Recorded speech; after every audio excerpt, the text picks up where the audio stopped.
И исто така би препорачала да се внимава со уништувањето на шумите. И секој пат кога ќе имате можност, секој, мислам дека е супер и одлична идеја секој да се засади барем по едно дрво, така да ќе ни се зачуваат белите дробови.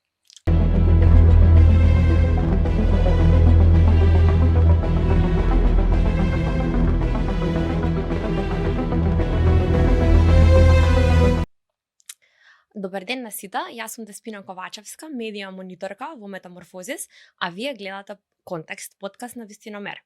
Денеска со мене е Весна Дишлиевска, ти го погодив презимето, правник од Центар за климатски промени. Добри дојде, Весна. Ви благодарам на поканата. Денеска ќе зборуваме за климатски промени, односно што се климатски промени и зошто имаме толку многу дезинформации и теории на заговор за климатските промени. Она што мене ми беше интересно кога почнав да ги читам извештаите за климатските промени и генерално ние имаме издадено еден извештај за тоа какви дезинформации има на Балканот за климатските промени. Интересно ми беше тоа што најмногу има теории на заговор.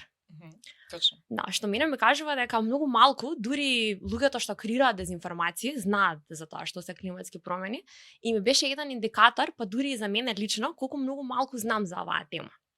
Ајде ќе почнеме наопшто, што се климатски промени?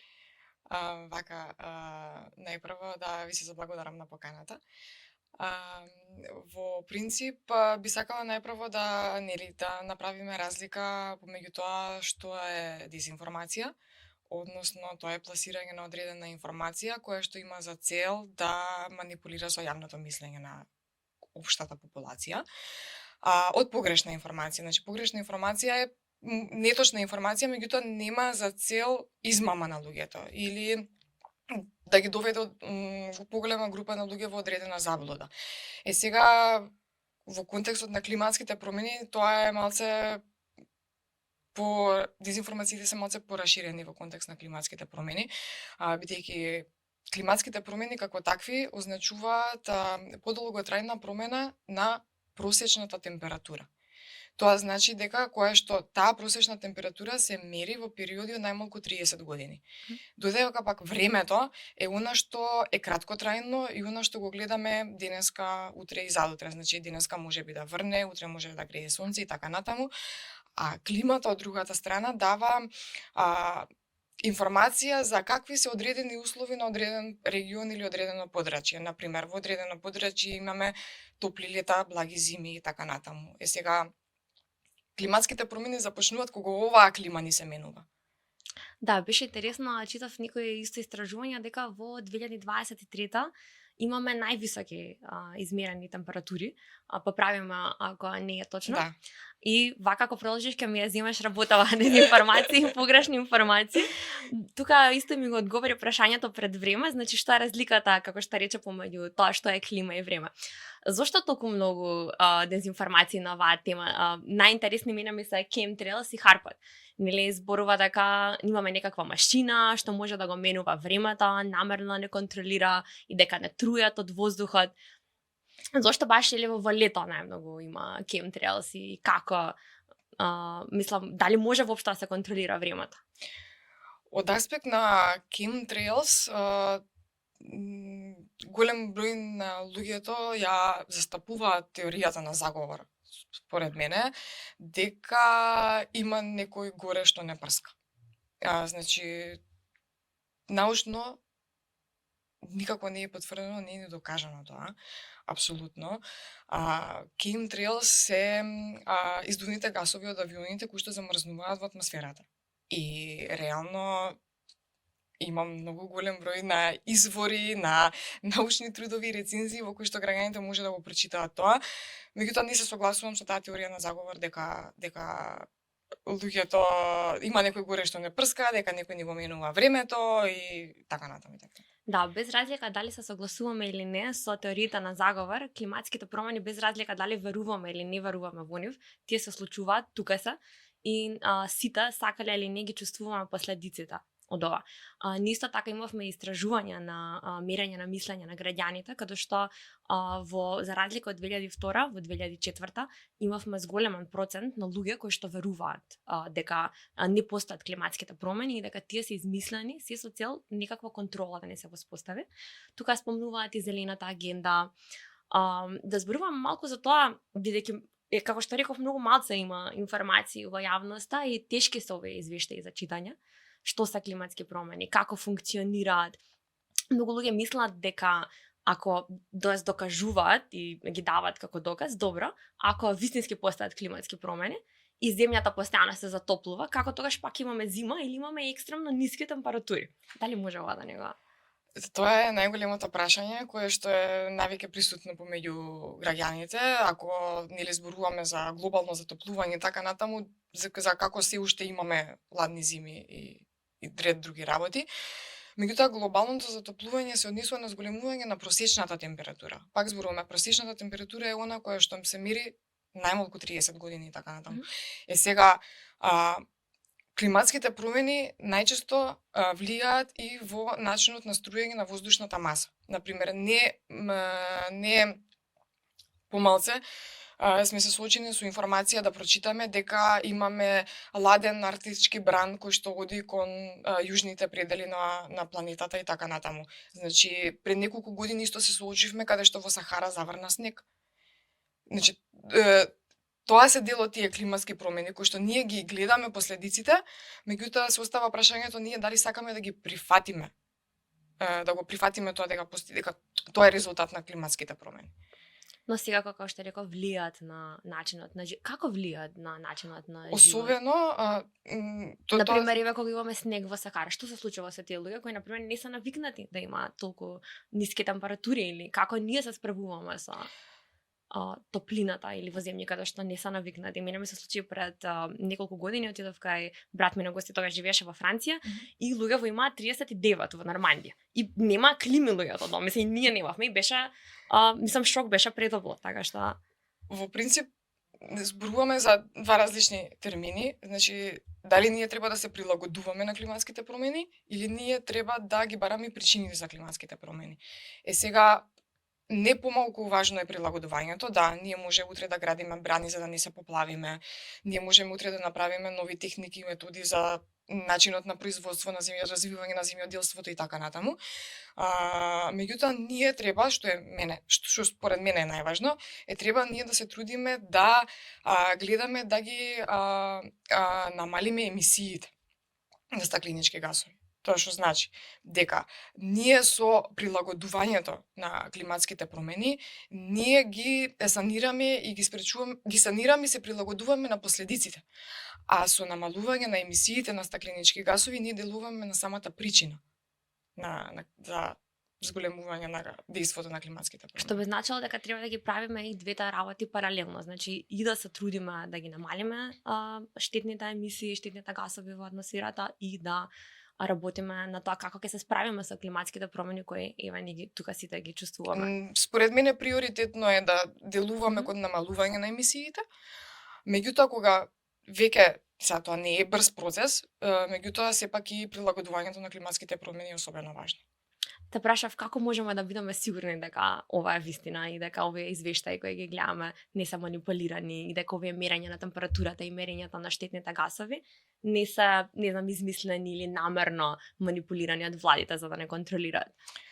Вака, според мене, мерењата на температурите и мерењето на CO2 емисиите не доаѓа единствено од една институција, од еден извор и така натаму. Значи, постојат различни илјадници метеоролошки станици ширум земјата, кои што се занимаваат со мерење на температурите, како и различни инструменти за мерење на CO2 емисиите.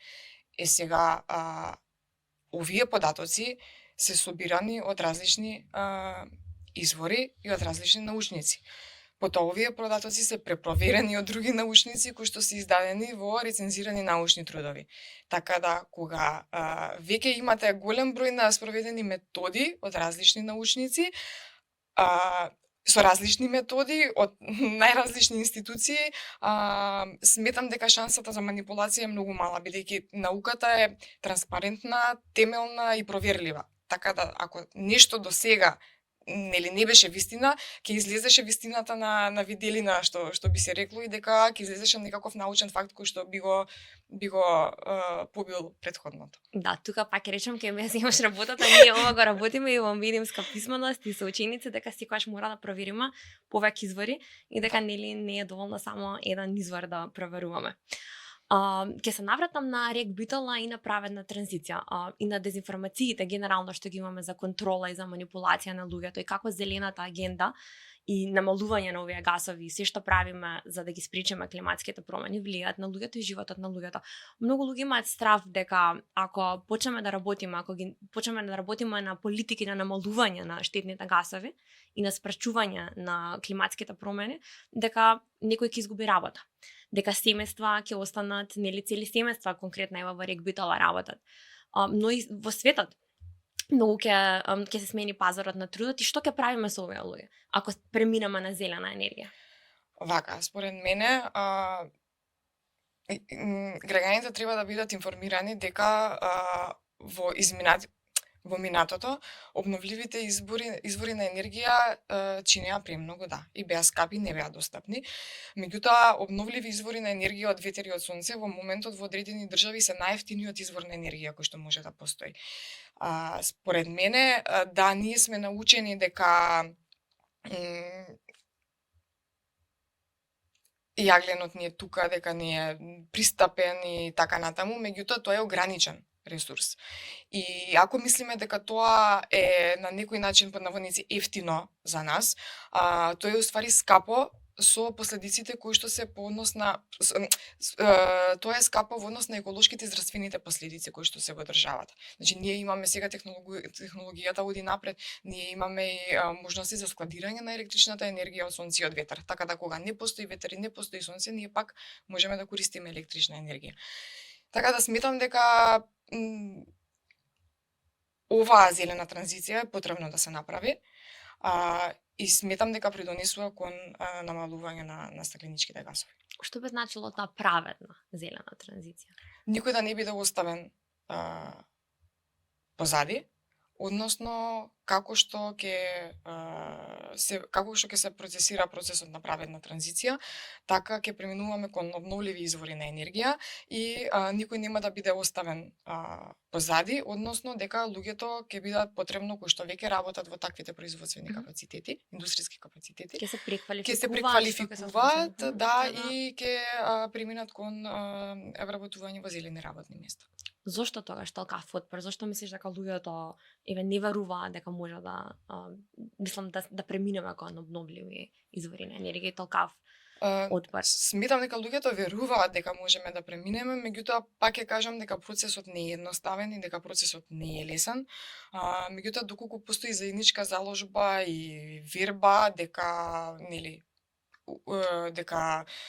утре ќе можеме ние да се снабдиме со електрична енергија од обновливи извори на енергија, сметам дека процесот е тежок, не е лесен, меѓутоа мислам дека сме на добар пат. Колку нашата држава прави нешто во овој правец? Сега ме наведаме на тоа колку ние како држава имаме регулатива или имаме заложби. Во однос на користење на обновливи извори на енергија имаме регулатива, особено со донесување на новиот закон за енергетика и законот за енергетска ефикасност. Во моментот се очекува донесување на закон за обновливи извори на енергија, така да државата прави заложби во овој сегмент и сметам дека има позитивна перспектива за веќе државата да во голема мера користи електрична енергија од обновливи извори на енергија. Што можеме, ајде да се вратиме на темата ние како поединци да направиме во ова насока? Значи, како можам јас себе како поединец, освен или што ќе гласа можеби за партија која што ми нуди зелена транзиција или зелени агенди. Ако што друго можам како поединец, дали моите потрошувачки навики да ги сменам? Климатските промени се глобален проблем, Добро. меѓутоа секој треба да тргне поединечно за да си ги намали своите емисии. Така да кога зборуваме за намалување на емисии, зборуваме за користење на јавен транспорт, користење на велосипед. Што во Скопје практично знаеме колку е. Да, користење на велосипед, тротинет, значи сите видови на алтернативен тип на транспорт, да си ги оставиме автомобилите дома, кога нели времето ни го дозволува тоа и приликите и така натаму. Понатаму да користиме енергетски ефикасни апарати во домаќинството. Тоа е исто така многу важно. И особено важно, според мене, Да, извини што ќе те прекинам, тоа е една друга теорија на заговор, значи намерно не тера да го фрлиме шпорот од горење, од баба ми што не работи 30 години и да не терат повторно да купуваме нови и нови производи. Што значи тоа да купиме енергетски ефикасни апарати? Дали тие штедат струја, на пример? Што ќе се значи намалува штедат струја, односно вкупното количество на потрошена енергија е многу помало во зависност од времето кое што ви работи апаратот во домаќинството. Што значи дека ако имаме вакви навики, помалку ќе ни се намалат и трошоците во домот. Точно. И секој да си припазиме за потрошувачка на електрична енергија во домот и иако, пак ќе кажам, климатските промени се глобален проблем, секој треба да се тргне од себе, поединечно, бидејќи така, со секој поединечно ќе можеме да направиме едно поголемо општествено влијание. Ако можеш ти да препорачаш, еве да кажеме сега за помладива генерација, што би било тоа? Дали да учествуваме можеби во садење на повеќе дрвја, дали да што би препорачала на младива генерација? Како би На младите генерации би им препорачала да си користат алтернативни типови на превоз. Значи се повеќе актуелно станува користењето на тротинетот во централното градско подречје. Така да секогаш кога ќе имате прилика користете, значи оставете го автомобилот дома и користете го вашиот велосипед или тротинет. И исто така би препорачала да се внимава со уништувањето на шумите. И секој пат кога ќе имате можност, мислам дека е супер и одлична идеја секој да се засади барем по едно дрво, така да ќе ни се зачуваат белите дробови. Јас тука те прашав преска, дали се поврзани загадувањето и климатските промени, бидејќи ми беше така како една, колку овие сите системи и начинот на живот денеска се поврзани меѓусебно? Па вака согорувањето на јаглен, нафта и газ предизвикуваат емисии. И тие емисии остануваат заробени во атмосферата. Најпластично кажано. Значи, кога остануваат тие емисии заробени во атмосферата, доаѓа до затоплување. Сега, самото затоплување создава повеќе влага, и од кои што последица на тоа се енормни временски непогоди. Значи, зголемени суши, поплави од невидени разбери, како што ни беше поплавата во Стајковци пред неколку години. За кој што видовме дека за жал државата не е спремна да се справува. Така да и тоа е слика на климатска промена, затоа што ние, ако гледаме години наназад, еве, во последните 30 години, да кажеме, не сме имале ние вакви невремиња, како што ги имаме последните, не знам, 10 години. Така да, јас никогаш не сум се соочила со момент да седиш и да ти биде претопло, прежешко, меѓутоа заробените стакленички гасови зголемуваат температурата и ти си седиш и супер ти е, си функционираш и наеднаш во рок од 5 минути се стемнува и почнува да врне град, каде што се прави најголемиот хаос за 5 минути и после нас ни треба уште една недела да се прилагодиме на последиците, дали ќе ги собираме паднатите дрвја од големениот ветер, дали ќе санираме штети од паднатиот град по лозови насади, по земјоделски посеви и така натаму. Така да сметам дека треба да се внимава и сметам дека, пак ќе кажам, секој да тргне од поединечно за да си ги намали своите емисии. Можеме да се прилагодиме, се прилагодуваме на последиците, меѓутоа намалувањето на емисиите директно ги отстранува причините за појава на климатските промени. Зборувавме, има многу дезинформации за животните, односно за добитокот кои придонесуваат во зголемување на CO2 и на метан, различни гасови. Колку е ова вистина или мит? Да, ти го кажам тоа, бидејќи немам таков податок. Да, немате таков податок. Ми беше мене интересно исто така, нели, тоа беше изјава и на премиерот, дека нели пожарите се создаваат бидејќи немаме добиток да ја пасе тревата, не знам колку ја знаеш таа изјава. Што правиме со ова, нели, со шумите и колку климатските промени, зголемувањето на температурите во лето влијаат за создавање на пожари? Дали има некаква поврзаност? Да, значи зголемувањето на температурите влијае на појавувањето на пожарите и ако ги видите статистиките, голема површина на земјата на површината на зелената површина на земјата, односно шумите во државата, ни се оштетени од шумските пожари. Не само од годинава, туку и преходната година и во временски период во изминатите 5 години. Тоа мислам дека и на светско ниво, така не е само кај нас, имаме повеќе пожари генерално. Да, генерално на светско ниво, меѓутоа пак ќе кажам, без разлика ако и се случиле пожарите така натаму, треба на местото на изгорената површина да засадиме нови садници. Мислам да не остане така опожарена површина и ништо да не се случува. Значи не е да кравите што ги пасат. Не. Тривата. Весна, ти благодарам многу што беше денеска гостин и се надевам да се видиме пак да зборуваме малку повеќе на оваа тема. Ви благодарам на поканата и се гледаме во наредна прилика.